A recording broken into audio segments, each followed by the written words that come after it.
The ballroom lights were the soft gold kind, the kind meant to make everyone look a little more forgiving than they are. Somewhere behind a head table a sheet cake sat under plastic wrap blue icing, spelling out "Congratulations Roger" in letters too big for the space they'd been given. 140 of his coworkers stood holding champagne flutes they hadn't touched yet, waiting for the toast, the way people wait for something they already know the shape of. My name is Margaret Kessler. Everyone calls me Margo. I'm 54 years old, and for 22 years I've read every financial document that ever crossed our kitchen table, every statement, every renewal notice, every fine print addendum nobody else in my house bothered to open. That habit means I know exactly what I'm looking at the second something stops adding up. Roger raised his glass. The room went quiet in that easy, obedient way rooms do for a man they like. Only one person in this room ever really believed in me, he said. Denise. I want you to understand something before I tell you how we got to that sentence.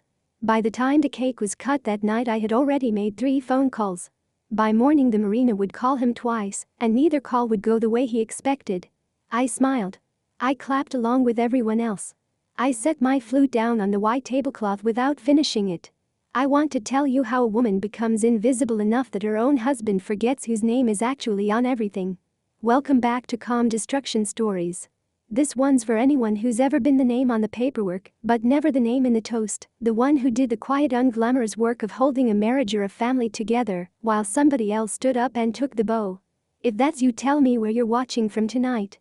And if a particular face came to mind during that ballroom scene, a husband, a mother, a sister, tell me that, too. I'll get you there. But first I have to take you back to the beginning, long before Roger, long before any pension, long before a single thing in our life had my name on it.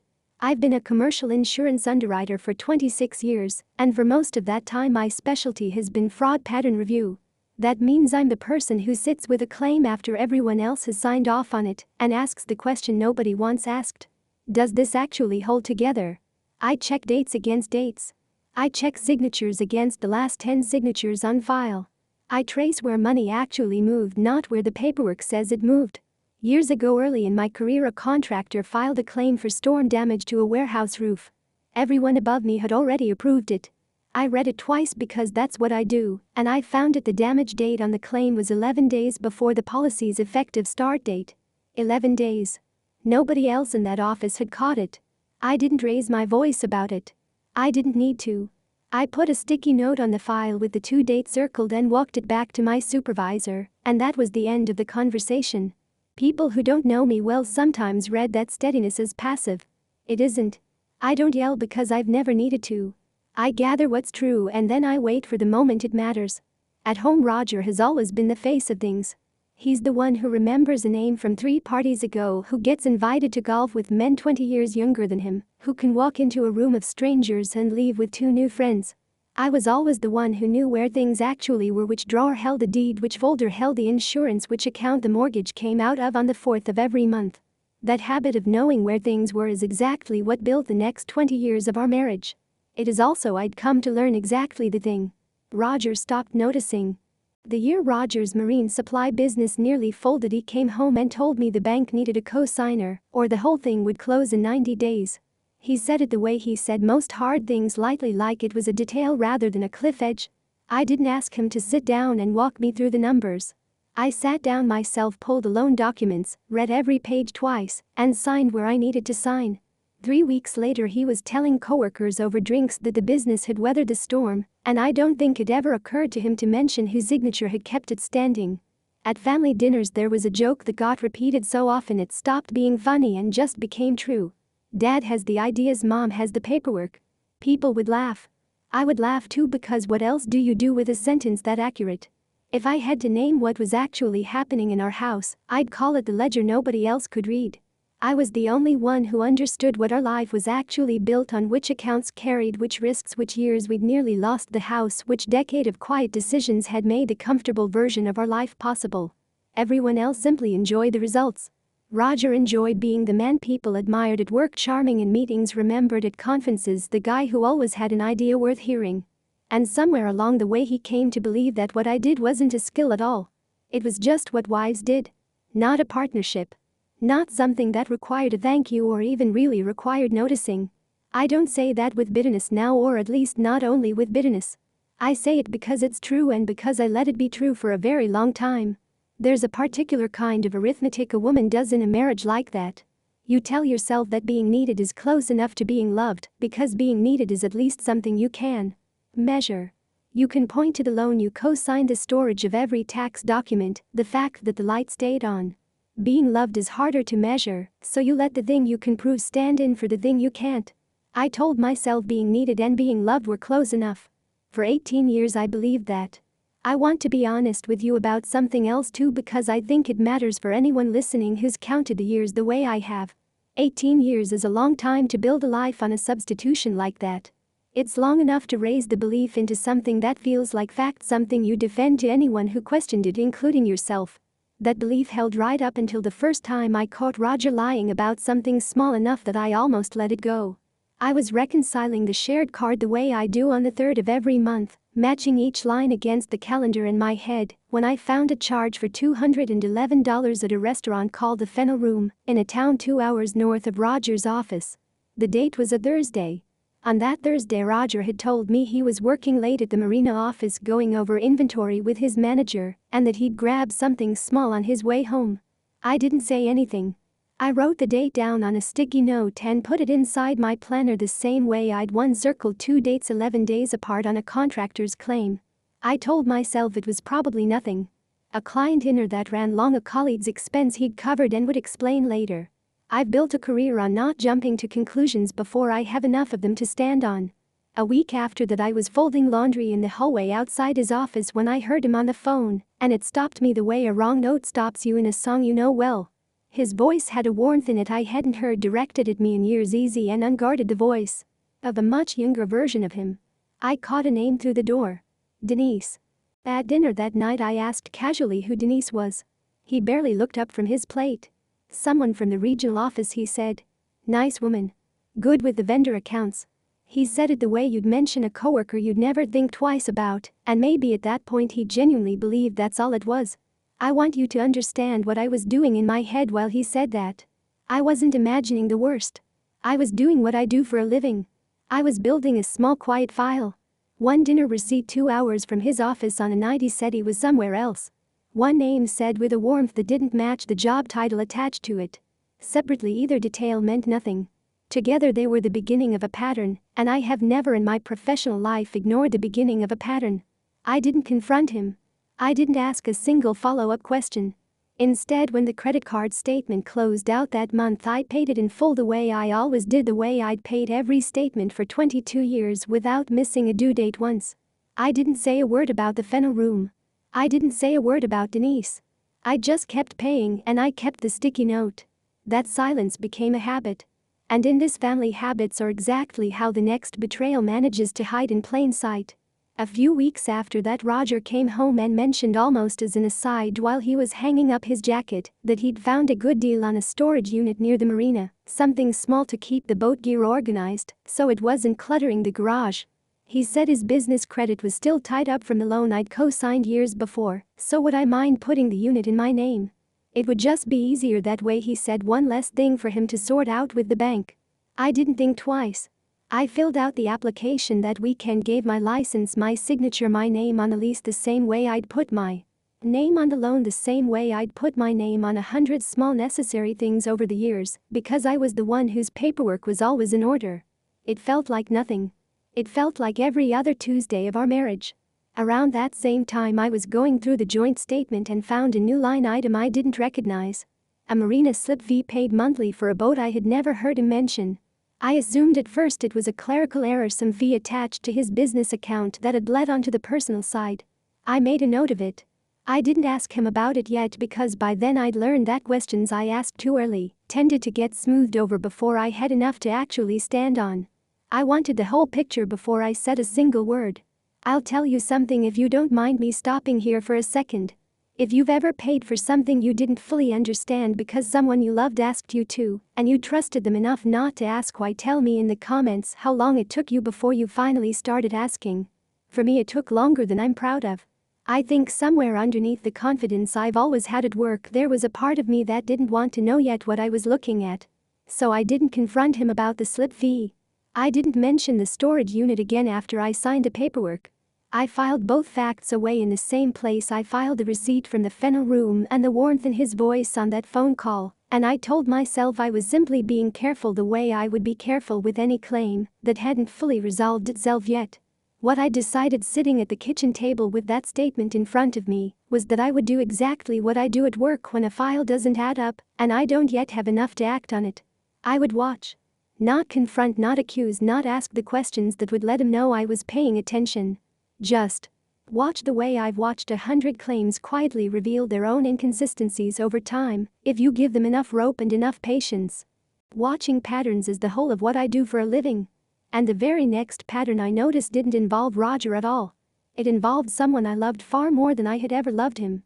My father-in-law Walter had been living at Brookline Assisted Living for 3 years by then, in the early stages of dementia, and I was the one who managed his finances, the one who reviewed his statement every month and made sure the facility's monthly draw came out on time. Roger visited when he could. I was the one who handled it. On a Tuesday afternoon I got a call from the admissions coordinator at a different facility, a place called Cedar Grove. I'd never heard of, 40 minutes further from us than Brookline.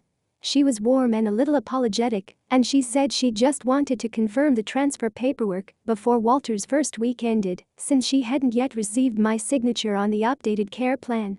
I told her I didn't know what transfer she was talking about. There was a pause on her end, a kind of pause that tells you someone has just realized they said something they shouldn't have said yet. Walter had been moved 11 days earlier. Someone had signed off on his relocation quietly without telling me, and redirected 2 months of his care budget in the process. The difference between Brookline's monthly rate and Cedar Grove's landing conveniently in an account I didn't have full visibility into. I don't know how to describe what that felt like except to say that in my career I've reviewed thousands of claims involving vulnerable people, and I have never once in all those years been the one holding the file where the vulnerable person was my own husband's father. I didn't scream when I found out. I've never been a screamer. What I felt instead was something colder and more precise, the exact feeling I get at my desk when a claim stops making sense, and I understand all at once that it was never going to make sense because it was never supposed to. Around that same week I was down at the marina picking up something Roger had asked me to grab from his truck, and I ran into Sal, who'd been the dockmaster there for as long as I could remember, a quiet, weathered man who'd always liked me more, I think, than he liked most of the members. He mentioned offhand, not realizing what he was handing me, that Roger's boat had been getting a lot of weekend company lately. "Nice lady," he said. "Been coming by most Saturdays for what, a year now? Figures the slip fees come out of your joint account same as always, so I never thought twice about it." He said it kindly, the way you'd mentioned the weather. He had no idea what he'd just done. I want to tell you honestly that I wasn't angry, yet not in the way you might expect. I was doing what I always do. I was starting to build a file. That night I sat at the kitchen table long after Roger had gone to bed, and I opened my laptop. I created a new folder, empty, waiting, and I typed a name for it that didn't need to be clever or coded because no one else would ever think to look for it. I named it simply Records. That folder didn't stay empty for long. Once I start pulling a thread professionally, I've never once found it stopped at just one. I started with the storage unit because it was the one place I had full uncomplicated access without asking anyone's permission. The lease was in my name. I logged into the facility's account, pulled 3 years of payment history and read through it the way I read through a claim file, slowly, once for the story it was telling me, and once for the story it was trying not to tell. 3 years of monthly charges for a unit I'd been told once in passing was for boat gear. Buried in the account's documents was a rental agreement addendum I'd never seen before, added 8 months after I'd signed the original lease, listing a second authorized user with full access to the unit. The name on that addendum was Denise Barrow. I sat with that for a while before I moved to the next thread. Then I called the marina and requested a full statement history on the slip account, telling the woman on the phone I was doing an insurance review, which was true enough that I didn't feel the need to explain further. What came back confirmed the boat itself. A 26-foot cruiser named Second Wind, financed through a personal loan taken out 18 months earlier. The collateral on that loan was where I stopped being able to tell myself this was small.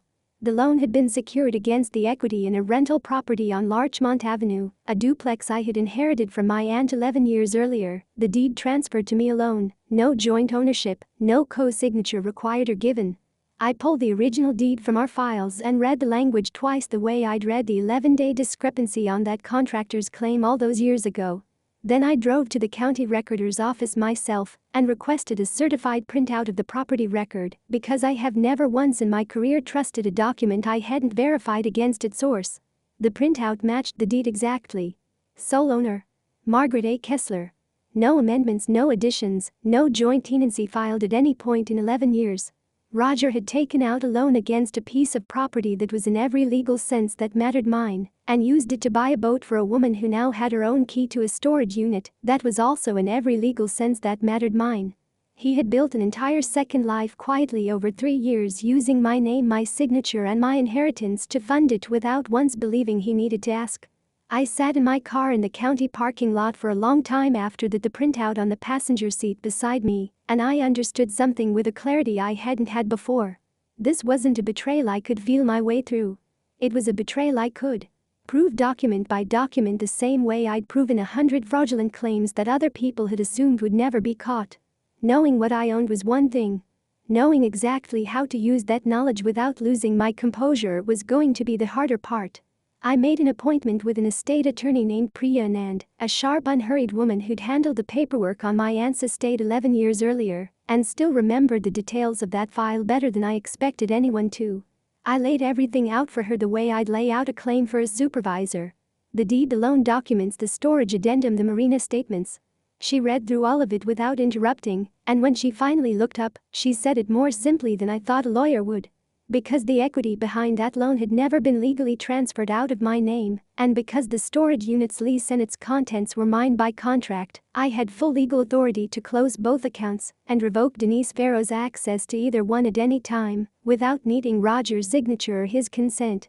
Priya said it the way you'd confirm a fact that had never actually been in question, only unexamined. I spent the following weeks doing what I do best, which is organizing a story into a form other people can't argue with.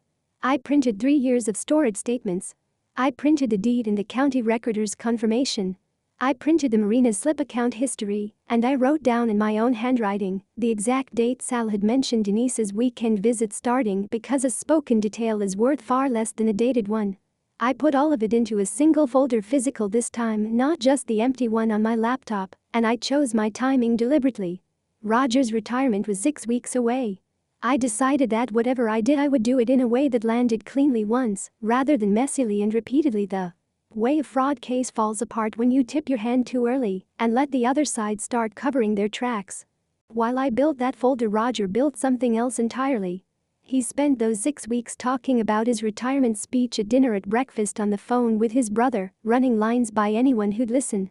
He told a coworker within earshot of me that he finally had someone who gets him, said with the easy confidence of a man who has never once had to check whether the ground under him is solid. He didn't notice that I'd stopped asking him where he'd been on Thursdays. He didn't notice that I'd stopped commenting on the slip fee. He noticed nothing because noticing had never been required of him, not in 22 years, and he had no reason to think this 6 weeks would be any different. The contrast wasn't lost on me sitting across from him at dinner while he practiced a toast he hadn't finished writing. He was getting looser, more certain, more careless with every day that passed. I was getting more precise. I read every document Priya sent over twice. I confirmed every date against Sal's account and the marina's records until nothing in that folder could be argued with by anyone, including him. 2 days before the retirement party, I called my bank and scheduled a single request, not for that day, but for a specific evening 6 weeks out, time to the hour. I told the representative I wanted it queued for after 6 o'clock, whatever the date, and she asked no further questions because there was nothing unusual in what I was asking her to do. I was simply closing an account I owned. Everything I needed was ready. All that was left now was for Roger to stand up in front of a room full of people and say out loud the exact thing that would tell me it was time to make the call. The event hall filled quickly that evening, 140 of Roger's coworkers, finding their assigned tables along with 2 of his supervisors, his brother Dennis, and seated 2 tables from the head table, a woman I'd never officially met but recognized instantly. Denise Farrow wore a green dress and laughed at something the man beside her said, easy and comfortable in a room full of people who had no idea what she was to my husband. I watched Roger move through the room the way he'd always moved through rooms, a hand on this shoulder, a joke for that table. When he passed Denise's chair on his way to greet a supervisor, his hand grazed her shoulder for less than a second, the kind of touch that would mean nothing to anyone who wasn't already looking for it. I was already looking for it. Someone had propped his retirement plaque against a floral centerpiece near the cake. I read it twice while people found their seats. It thanked him for his years of service, and near the bottom, it mentioned his unwavering support at home, no name attached, as though home were a general concept, rather than a specific woman who had co-signed a loan, filed a deed, and organized a storage lease that had, without her knowledge, become someone else's closet. I checked my phone once under the table and saw the confirmation I'd been waiting 6 weeks for. The bank's after-hours request was queued, scheduled to execute that evening after 6 o'clock, exactly as I'd arranged it. I put the phone back in my bag and settled into my seat, folding my hands in my lap the way I do before a difficult meeting, the posture of a woman with nowhere else she needs to be. I want to ask you something before I tell you what happened next. If you've ever sat completely still in a room where you already knew exactly what was coming, you know that stillness isn't the same thing as doing nothing. It can be the opposite. It can be the quietest, most deliberate thing you've ever done. If you've been in a room like that, tell me. I'd like to know I'm not the only one. The lights dimmed slightly the way they do before a toast, and the room's noise dropped into that particular hush a crowd makes when it senses something is about to be said. Roger stood, tapped his fork gently against his glass, and waited for the last conversations to fall away. The words that came out of his mouth next were the ones this entire evening, and everything I'd spent 6 weeks preparing for had been building toward. Roger thanked his team first, naming 3 people by their first names, and a small joke about each one. And the room laughed in the warm, generous way rooms laugh at a man they're fond of. He thanked his brother Dennis for driving down. He thanked the company for 31 years he called the best years of my working life. And then he lifted his glass a little higher, and his voice softened into the register I'd heard through his office door months earlier. Only one person in this room ever really believed in me, he said. Denise. The applause came easily, warmly, a room full of people clapping for a sentiment they didn't know the shape of. A few coworkers turned toward her table with genuine smiles, raising their glasses in her direction. Denise smiled back and gave a small, modest wave, the wave of a woman used to being thanked for things. I stood up. I hadn't planned to make a scene of standing, and I don't think I did. I simply rose the way you rise to speak at any gathering where you have something worth saying, and I asked in a voice pitched to carry, but not to demand attention, whether I might say a few words as Roger's wife of 22 years. Nobody refuses that question. Not at a retirement party, not with a room full of people who have spent decades assuming a marriage like ours was exactly what it appeared to be. I thanked the room first genuinely for the kindness so many of them had shown Roger over the years, for the friendships, for the send-off they'd clearly put real thought into. I meant that part. Then I let a small pause, the kind of pause I use at work right before I explain why a claim isn't going to be approved, and I said the next part evenly without raising my voice at all. I want to make sure everyone here understands what they're actually applauding tonight. The boat Roger mentioned once tonight, second wind in the storage unit where his gifts to Denise have been kept for the last 3 years, have been in my name the entire time. Because that's whose credit and whose inheritance actually built the life he's retiring into. I called the bank an hour ago. I didn't waive anything. I reached into my bag, unfolded 2 printed pages and set them down on the white tablecloth of the head table, gently, the way you'd set down something fragile, rather than something meant to strike. One was the county's certified deed printout. The other was the storage facility's rental addendum, Denise Farrow's name printed plainly on the second line. For a moment nothing in the room moved at all. Then it started moving in pieces, the way a held breath finally has to go somewhere. Roger's supervisor, a heavyset man named Carl who'd been laughing at the toast 30 seconds earlier, went completely still, his eyes dropping to the 2 pages on the table and staying there. A coworker near the middle of the room turned her head slowly toward Denise's table and didn't turn it back. Denise's smile stayed on her face a beat too long, the shape of it holding even as whatever had been behind it drained away, the way a light stays lit for a second after the switch has already been flipped. I looked at Roger, not Denise. His mouth had opened slightly as though he meant to say something, but nothing had arrived yet to fill the space. I noticed the way I noticed things, that his hand was still holding his champagne glass at the exact angle it had been at when he said her name, frozen mid-toast, as though some part of him hadn't yet caught up to the fact that the toast was over. I sat back down. I folded my hands in my lap again, the same posture I'd held all evening, and I waited because I had already said everything I needed to say, and because in my experience the truth doesn't need defending once it's on the table. It only needs a moment to be read.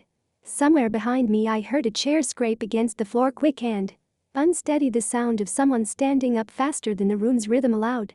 A silence like that one doesn't stay silent for long. Not in a room with 140 witnesses, all of them suddenly wide awake. Roger's face did something I had never seen it do in 22 years of marriage.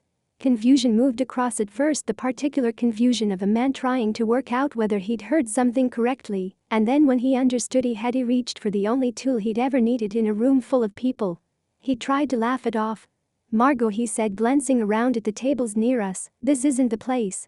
His voice cracked on the wordplay, split down the middle of it in a way that undid whatever ease he'd been reaching for. He set his glass down too fast, and it caught the edge of his plate, and I watched his hand, the same hand that had brushed Denise's shoulder an hour earlier, shake as he tried to steady it against the tablecloth. Denise stood up. She didn't say anything. She didn't look at Roger and she didn't look at me. She simply gathered her small clutch purse from the table, stepped past the chair beside her, and walked toward the side exit near the coat check, her heels loud against the hardwood in a room that had gone otherwise silent enough to hear them. Nobody stopped her. Nobody said her name. Her leaving said more to that room than anything I could have added, and I understood watching her go that some exits are their own confession. Dennis, Roger's brother, had been sitting close enough to his shoulder that I'd assumed all evening he was simply keeping him company. I watched him shift his chair a few inches to the left, not dramatically, not enough to draw attention to itself, just enough that there was suddenly a small gap of table between the two of them that hadn't been there a minute before. He didn't say anything either. He didn't need to. I've spent my whole career reading what people do instead of what they say, and Dennis had just told me everything. Across the table, a coworker I barely knew, a younger woman who'd been seated near us by chance rather than by relationship, caught my eye for half a second and mouthed two words I read easily enough, despite the noise starting to rise around us. "I'm sorry." I didn't say anything back to Roger. I didn't need to correct him or repeat myself or add anything to what was already sitting on the table in two neat printed pages. I kept my hands folded in my lap, the same as they'd been all evening, and I let the room do what rooms do once the truth has been set down in front of them. They talk. They look at each other. They wait to see who moves first. The event coordinator, a young man in a dark suit who clearly had no protocol for a moment like this one, made a decision I imagine he'll remember for the rest of his career. He dimmed the lights, cued the projector, and started the slideshow tribute early 31 years of Roger's career, flashing across the screen in photographs nobody in that room was actually watching anymore. The music came up under it, something upbeat and entirely wrong for the moment, and beneath it, the room fractured into murmurs, small conversations breaking out at every table, people leaning toward each other to ask the same question in a dozen different phrasings. I sat through the slideshow. I watched photographs of Roger at company picnics, at award dinners, at a groundbreaking ceremony from years ago, none of them telling the truth about the man in a way that mattered anymore. I didn't cry. I didn't need to leave the room the way Denise had. The party ended that night the way parties end, with coats gathered and cars pulled around. But the consequences of what I'd set in motion had already been moving for hours, quietly, before the cake was even served. The marina called Roger at 7 the next morning. He didn't tell me directly, but I heard his voice through the bedroom door, tight and confused, asking why the auto-pay on the slip fee had been declined. They called again an hour later when the second attempt failed too, and by then I imagine he already understood in the particular way a man understands something he's been avoiding, exactly whose account that fee had always been quietly running through. Within the month I filed for legal separation. I kept full ownership of the Larchmont property, which had never legally been anyone's but mine to begin with, and I formally revoked Denise Farrow's access to the storage unit. When the itemized list of its contents went into the filing, it ran longer than I expected. 9 years of gifts purchased with money that traced back account by account to my aunt's inheritance. Jewelry. A watch. A weekend trip's worth of receipts tucked into a shoebox, the kind of thing a person keeps because they think no one will ever look. Roger's retirement, the one he'd spent 6 weeks rehearsing toasts for, turned out to be far less comfortable than the version of it he'd been imagining. Without the boat, without the storage unit, without the equity he'd been quietly borrowing against a property that was never his, the life he'd assumed was waiting for him on the other side of that ballroom simply wasn't there. I won't pretend I felt nothing about that. I felt something. I just didn't feel the need to say it out loud to anyone. Sal called me a few weeks after the party, which surprised me because Sal has never been a man who calls anyone. He said he'd heard the way word travels fast to Marina, and he wanted me to know he was glad in the end that he'd mentioned what he'd seen that day, even if he hadn't understood at the time what he was handing me. I told him he had nothing to apologize for. These days I keep a small boat of my own at that marina, nothing like second wind, just a modest little thing I take out on Sunday mornings, and Sal and I have an easy unforced friendship, now the kind built on two people who happen to trust each other, without ever needing to explain why. Dennis reached out separately about 2 months after the party and asked if we could get coffee. He apologized plainly for the years he'd spent looking away from things he probably should have noticed sooner, the small warning signs he'd chosen not to read because reading them would have meant doing something uncomfortable about his own brother. I appreciated that he didn't dress it up as more than it was. We didn't rebuild everything. We didn't pretend the last 22 years hadn't happened the way they happened. But we built something narrower and more honest than what we'd had before. Coffee every few weeks, a relationship that doesn't require either of us to perform anything we don't actually feel. Not everything ended that night in the ballroom. I want to be clear about that because I think it's tempting in a story like this to imagine every relationship simply collapses along with the marriage. Some things ended because they needed to. A few things smaller and quieter managed to survive because they'd never been built on the same false ledger to begin with. Months later, with the paperwork finally settled and the marina quiet under a gray morning sky, I found myself somewhere I hadn't expected to arrive.